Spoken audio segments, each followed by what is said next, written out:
shunda milliyligimizni ifoda qiladigan bosh kiyimimiz bo'lgan do'ppilarimizni mana xayr ehson qilib tarqatgan bo'ldik.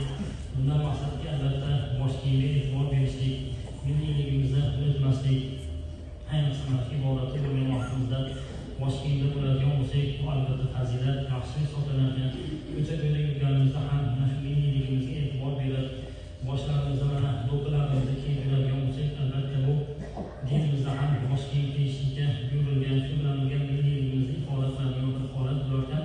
Keyin inson boshiga bosh libosini, do'ppisini kiyib yuradigan bo'lsa, insonda tabiiy ravishda odob, xulq o'zidan o'zi bir namoyon bo'lib qolarkan.